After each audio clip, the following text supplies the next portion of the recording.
بسم اللہ الرحمن الرحیم الصلاۃ والسلام علیک یا رسول اللہ وعلی آلک و صحابک یا نبی اللہ۔ محترم ناظرین، السلام علیکم۔ اللہ تبارک و تعالیٰ کا تقوی اختیار کرنے کے ساتھ نیک اور سچے لوگوں کے ساتھ ہو جانے کا حکم خداوندی موجود ہے۔ اولیاء کرام ہر دور میں موجود رہے ہیں اور رہیں گے۔ حضور سیدنا غوث اعظم اپنے ایک قصیدہ مبارک میں ارشاد فرماتے ہیں کہ میں دنیا میں 14ویں کا چاند ہوں، میرے سوا باقی سب ستارے ہیں، اور مجھ سے محبت کرنے والا ہر جوان میرا غلام ہے۔ سرکار غوث اعظم کی ولادت باسعادت ایران کے صوبہ گیلان میں ہوئی۔ 18 سال کی عمر مبارک میں اپنی والدہ ماجدہ کی اجازت سے بغداد شریف روانہ ہو گئے، لیکن آپ کی والدہ ماجدہ گیلان معلیٰ میں ہی رہیں اور وہیں انتقال فرمایا، اور ایک مقام صومعہ سرا میں آپ کا مزار پاک آج بھی بقعۃ سید النساء کے نام سے مشہور اور معروف ہے۔ حضور غوث پاک فرماتے ہیں، میری والدہ ماجدہ کو مجھ سے بہت زیادہ پیار و محبت تھا۔ بغداد شریف آ جانے کے بعد میری والدہ مجھے اکثر خطوط لکھا کرتیں، جن میں وہ مجھ سے اپنے شوق اور محبت کا اظہار فرماتیں۔ ایک مرتبہ محبت کے اس اظہار میں اپنے کچھ بال مبارک خط کے اندر رکھ کر مجھے ارسال فرمائے۔ یہ بغداد تھا اور شیخ غریبانہ اور طالب علمانہ یہاں وارد ہوئے۔ دیہات کے رہنے والے 18 سال نو عمر لڑکے پر گھر سے 400 میل دور امیروں، رئیسوں، تاجروں، صنعت کاروں اور کنیزوں کے اس شہر میں کیا گزری ہوگی۔ بہرحال سارے بکھیڑوں سے گزر کر مدرسہ نظامیہ میں داخلہ لے لیا اور تحصیل علم کا آغاز کر دیا۔ اساتذہ میں ابو زکریا تبریزی تھے کہ ادب و تفسیر میں یگانہ روزگار تھے۔ 40 دینار گیلان کے دیہات میں تو ایک رقم تھی، لیکن بغداد کے مہنگے شہر میں اس کی اوقات کیا تھی۔ جز رسی اور کفایت شعاری کے باوجود چند ماہ میں جیب خالی ہو گئی۔ بغداد کے طلباء کا دستور تھا کہ فصل کٹنے کے بعد دیہات میں چلے جاتے اور وہاں سے اناج مانگ لاتے۔ شیخ بھی طلباء کے ایک گروہ کے ساتھ بغداد کے ایک نواحی گاؤں یعقوبہ چلے گئے۔ وہاں ایک زمیندار شریف یعقوبی تھے۔ جب آپ کو دیکھا تو شرافت ذاتی اور نجابت خاندانی کے آثار پائے۔ پاس بلا لیا، کہا، بیٹا، مردان خدا کے سوا کسی کے سامنے دست سوال دراز نہیں کرتے۔ اس دن کے بعد آپ نے طالب علموں میں یہ مروج طریقہ کبھی اختیار نہ کیا۔ جب بات فاقوں پہ آنے لگی، یعنی فاقوں پہ فاقے گزرنے لگے، تو ایک نان بھائی کے پاس پہنچے اور اس سے کہا، بھائی، اگر ہو سکے تو 1.5 روٹی مجھے قرض دے دیا کرو، اور جب قدرت ہوئی تو میں ادا کر دوں گا، مر گیا تو بخشش دینا۔ بات اس انداز میں کہی گئی تھی کہ نان بھائی آبدیدہ ہو گیا اور کہا، آپ جب چاہیں اور جو چاہیں لے جایا کریں۔ عرصہ گزر گیا، قرض کی ادائیگی کا خیال ستانے لگا۔ دست غیب نے رہنمائی کی، ایک جگہ سونے کا ٹکڑا پایا، وہ نان بھائی کو دیا، قرض سے سب کدوش ہو گئے۔ تحصیل علم 2 سال گزر چکے تھے۔ نیلے آسمان پر بادلوں کے ٹکڑے منقود ہونے لگے، زمین خشک ہو گئی، ہریالی پر زردی چھا گئی، فصلیں جھلس گئیں اور قحط پھوٹ پڑا۔ دیہات کے دہقان اور صحرا کے بدوی شہر کی طرف امنڈ پڑے۔ اناج کا بھاؤ چڑھنے لگا، دیکھتے ہی دیکھتے لوگ روٹی کے ایک ایک ٹکڑے کو ترسنے لگے۔ یہ دن تھے اور کئی روز کا فاقہ تھا۔ محلہ کتیا شرقیہ میں گزر رہے تھے کہ ایک شخص نے از راہ خیرات ایک پرچہ کاغذ دیا، جسے دکھا کر نان حلوہ لیا جا سکتا تھا۔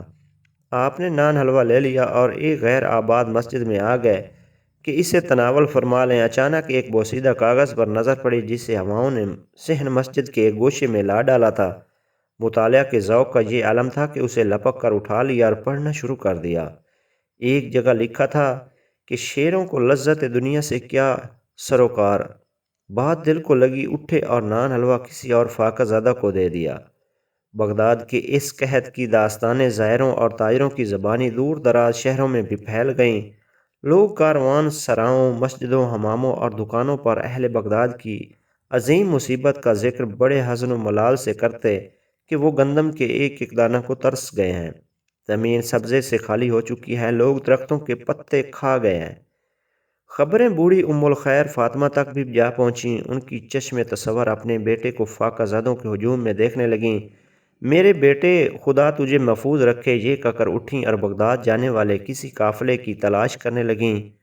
یہ انہی دنوں کا ذکر ہے کہ کئی دنوں سے آپ کو کچھ نہیں ملا تھا۔ دجلہ کے کنارے گئے کہ گھاس پات کھا لیں، لیکن لوگ وہ بھی چٹ کر چکے تھے۔ فرماتے ہیں کہ بھوک شدت سے میرا برا حال ہو رہا تھا۔ ایک اجمی نوجوان روٹی اور بھنا ہوا گوشت لے کر مسجد میں داخل ہوا۔ میرا یہ حال تھا کہ اس کے ہر لقمہ کے ساتھ میرا منہ بھی کھل جاتا اور جی چاہتا کہ کاش مجھے بھی کچھ مل جائے۔ اخیر میں نے اپنے آپ کو ملامت کی کہ بے صبر مت بن اور توکل اختیار کر۔ جب نفس مطمئن ہو گیا اور میں اس شخص کی طرف سے بے نیاز ہو گیا تو اس کی نظر خود ہی مجھ پر پڑی، اصرار کر کے مجھے کھانے پر بٹھا لیا۔ جب حالات دریافت کیے تو میں نے کہا جیلان کا باشندہ ہوں اور حصول علم کے لیے مقیم ہوں۔ یہ سن کر وہ بہت مسرور ہوا اور کہنے لگا میں بھی جیلان کا رہنے والا ہوں، کیا تم جیلان کے رہنے والے ایک نوجوان عبد القادر کو جانتے ہو؟ جب میں نے کہا میں ہی عبد القادر جیلانی ہوں، وہ بے چین ہو گیا، اس کی آنکھوں میں آنسو آ گئے اور بولا بھائی میں نے تمہاری امانت میں خیانت کی ہے، خدا کے لیے بخش دو۔ مجھے حیرت ہوئی اور کہا کیسی امانت اور کیسی خیانت، کھل کر بات کرو۔ اس نے جواب دیا کہ آپ کی والدہ نے میرے ہاتھ آپ کے لیے 8 دینار بھیجے تھے۔ میں کئی روز سے تمہیں تلاش کر رہا تھا کہ تمہاری امانت کے بارے میں جو بار ہے وہ سب کدوش ہو جاؤں، لیکن تمہارا پتہ نہ چلتا تھا۔ میرا ذاتی خرچ بھی ختم ہو گیا، اس لیے تمہاری امانت سے کھانا خرید کر کھا رہا ہوں۔ یہ کھانا دراصل تمہارا ہے کہ تمہاری امانت سے خریدا گیا۔ تم میرے مہمان نہیں بلکہ میں تمہارا مہمان ہوں، خدا کے لیے میرا گناہ بخش دو۔ پھر آپ نے اپنی پاکیزہ بستی کے پاکیزہ مہمان کی کیا کچھ خاطر تواضع کی ہوگی، اور گھر بار بھائی اور پیاری بوڑھی ماں کا کس کس طرح سے حال پوچھا ہوگا، چشم تصور شاید کچھ اندازہ کر سکے۔ 8 دینار، قحط کے دن اور شیخ سا مخیر نوجوان، کتنے دن گزرتے۔ موسم بدستور رہا، جیب کے ساتھ پیٹ پھر خالی ہو گیا۔ بھوک سے بے چین اور نڈال ہو کر ادھر ادھر پھرنے لگے۔ بغداد سے کچھ دور ایوان کسرا کے کھنڈرات تھے۔ وہاں پہنچے تو فاقہ زدوں کا ایک ہجوم مرگ ضیفت کی کشمکش میں مبتلا تھا۔ واپس لوٹے تو گیلان کے ایک آدمی کو تلاش کرتے پایا۔ اس جگہ واقف و شناسہ ماتن کا ملنا خود باعث مسرت تھا، مگر کتنا اضافہ ہوا ہوگا اس میں جب اس نے بوڑھی ماں اور چھوٹے بھائی کی خیریت کے ساتھ سونے کا ٹکڑا پیش کیا ہوگا۔ الحمدللہ کہہ کر لیا اور ایوان کسرا کے کھنڈرات میں پہنچے۔ نصف سونا اپنی ضرورت کے لیے رکھا اور نصف ان فاقہ زدوں کے سامنے رکھ دیا اور کہا میری غیرت اسے برداشت نہیں کر سکی کہ میں کھاؤں اور آپ بھوکے رہیں، اسے بیچ کر کھانا کھا لیجئے۔ اسی فاقہ مستی اور سخاوت پیشگی میں تعلیم حاصل ہوتی رہی۔ 8 برس گزر گئے۔ 494 ہجری میں دستار فضیلت بندی۔ جب فارغ ہوئے تو وقت کے علماء میں کوئی ہمسر اور ہم پلا نہ تھا۔ مدرسہ سے نکل کر کوچہ و بازار میں قدم رکھا تو ذہن ایک عجیب خلش میں مبتلا تھا، وہی خلش جو ہر ذہین آدمی کا مقدر ہے۔ وہ سوچ رہے تھے کہ اس ساری تگ و دو کا محاصل کیا ہے؟ یہی دستار فضیلت ہے۔ میں نے یہ ساری تکالیف اس لیے اٹھائی تھیں، یہ جہد و کاوش اس لیے کی تھی۔ علم نے تو مجھے راستہ تو بتا دیا ہے، مگر منزل کہاں ہے؟ بغداد کے علماء میں فخر علم ہے اور زبان آوری بھی، لیکن تعلق باللہ، کاش وہ تعلق باللہ میں یہاں کچھ دیکھ سکتا جو میری بوڑھی ماں میں تھا، وہ میری پھپھی عائشہ میں تھا، جو میرے نانا عبداللہ سومئی میں تھا۔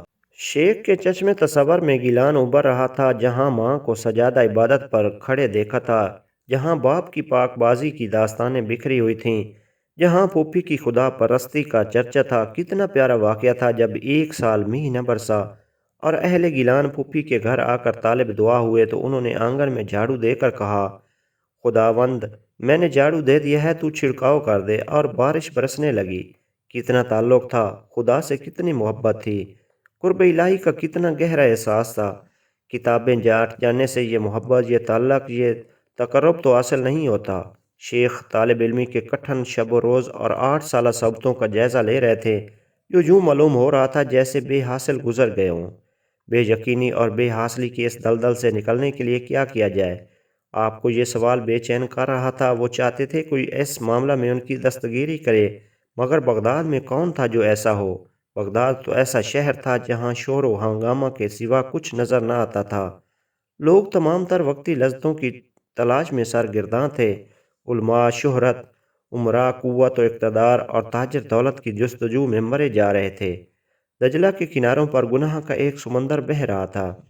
شیخ کچھ دن کتابوں میں پناہ ڈھونڈتے رہے، لیکن اب واسطہ چونکہ عملی زندگی سے تھا، اس لیے انہوں نے یوں محسوس کرنا شروع کیا کہ جیسے وہ تصورات جن کا تعلق گیلان کے ساتھ تھا ہاتھ سے نکلے جا رہے ہوں، اور خدا پرستی کی بجائے محبت دنیا غالب آ رہی ہو۔ گھبرا گئے اور فیصلہ کر لیا بغداد ترک کر کے کہیں اور چلا جاؤں، لیکن جاؤں کہاں؟ گیلان، ماں مر چکی، وہاں اب کیا رکھا ہے؟ یہ سن کر آنسو آ گئے۔ پھر کس طرف کا رخ کروں؟ میں بغداد کے شب و روز میں کوئی تبدیلی نہیں کر سکتا، مجھے تو خود اپنے اندر تبدیلی کی ضرورت ہے۔ آپ یہ سوچتے رہے اور سوچتے سوچتے ایک دن قرآن پاک بغل میں دبا کر باب حلبہ کی طرف چل دیے کہ وہاں سے راستہ صحرا کی طرف جاتا تھا۔ لیکن میں صحرا میں جا کر کیا کروں گا؟ کیا میں بغداد کے لیے کچھ نہیں کر سکتا؟ مگر مجھے تو اپنا دین و ایمان بچانا ہے، یہاں کی فضا تو روح کو متعفن کر دے گی۔ یہ کہتے ہوئے پھر قدم بڑھایا۔ اس وقت ایسا محسوس ہوا جیسے کوئی کہہ رہا ہو، تمہارا یہاں رہنا ضروری ہے، تمہارے دین کو کوئی نقصان نہیں پہنچے گا۔ اس عجیب و غریب آواز کے ساتھ ہی دل کو اطمینان ہو گیا۔ اب آپ شہر کی طرف لوٹ رہے تھے۔ اگلے دن بغداد کے ایک محلے سے گزرے، ایک شخص نے مکان کا دریچہ کھولا اور پکار کر کہا، عبد القادر، کل کیا ارادہ تھا؟ یہ سن کر حیران رہ گئے۔ قوت گویائی جواب دے گئی، خود رفقتی کی ایسی کیفیت طاری ہوئی کہ آپ کہیں سے کہیں نکل گئے۔ جب ہوش بجا ہوئے تو اس دروازہ کی تلاش ہوئی، ذہن ساتھ نہیں دے رہا تھا، دل کہہ رہا تھا تمام مشکلات کا حل اسی کے پاس ہے۔ کئی مہینے ڈھونڈنے میں گزر گئے، آخر ایک دن بازار سے گزر رہے تھے تو اچانک اس شخص کو دیکھ لیا، لپٹ گئے۔ یہ شیخ حماد الدباس تھے، دمشق کے نواح کی ایک بستی رہبہ کے رہنے والے۔ کئی برس پیشتر شام سے بغداد آئے تھے، انگور اور خرما شیرہ فروخت کرتے اور محلہ مظفریہ میں قیام پذیر تھے، اور اس شہر کے اہل دل کا مرجع تھے۔ پہلی ملاقات تو بھلے سباؤ ہوئی، دوسری بار ملے تو عجیب بے اعتنائی سے پیش آئے۔ کہا کہ تو مولوی ہے، درویشوں کے پاس تیرا کیا کام؟ یہاں سے چلتا بن۔ یہ حکم ماننے کو اٹھے اور باہر نکل گئے۔ دل کو لگی تھی، ذرا دیر بعد پھر آ گئے۔ انہوں نے پھر اٹھا دیا، پھر آ گئے۔ کئی دن ایسا ہی ہوتا رہا۔ ایک بار پاس بیٹھنے والوں نے گہری نظر سے دیکھا تو آپ نے کہا، تم کیا سمجھو، میں تم میں سے تو کوئی بھی ان کے پائے کا نہیں۔ ایک دن حد ہو گئی، شیخ حماد الدباس جمعہ کی نماز کو نکلے تو آپ بھی ساتھ ہوئے۔ سردی کا موسم، چلے کا جاڑا اور دریا کا پانی ٹھنڈا یخ ہو رہا تھا۔ شیخ نے زور سے دھکا دیا، آپ دریا میں گرے۔ بہت سے غوطے کھانے کے بعد بامشکل باہر نکلے تو ہوا چل رہی تھی، کپڑے بھیگے ہوئے تھے، پھر بھی مرشد کامل کے پیچھے تھے، ہر دکھ تکلیف سہنے کو تیار۔ یہ جو شیخ نے کہا کہ تم مولوی ہو، تمہیں درویشوں سے کیا کام، تو یہ بات مذہبی نفسیات کے بہت بڑے مسئلہ کی طرف اشارہ کر رہی ہے۔ درویش سے مراد سچا مذہبی آدمی ہے، جس کا دل عشق و محبت سے گداز، جس کی نظر حقیقت کی جویا، جس کا وجود سراپا بھلائی ہوتا ہے۔ اس کے خلاف کچھ ایسے لوگ بھی ہوتے ہیں جن کا رشتہ مذہبی شعور کی بجائے مذہبی رسوم و مذہبی اداروں سے ہوتا ہے۔ وہ محض عصبیت کی بنا پر ان رسوم کو اختیار کرنے اور ان ارادوں سے منسلک ہوتے ہیں جو قومی زندگی میں پائے جاتے ہیں۔ وہ الفاظ کی تعلیم حاصل کرتے ہیں، صرف لفظوں کے تحفظ میں کوشاں رہتے ہیں۔ ان کو مغز کی بجائے پوست اور موتی کی بجائے صدف سے ہی واسطہ ہوتا ہے۔ وہ جسم کو پوجتے اور روح کو فراموش کر دیتے ہیں۔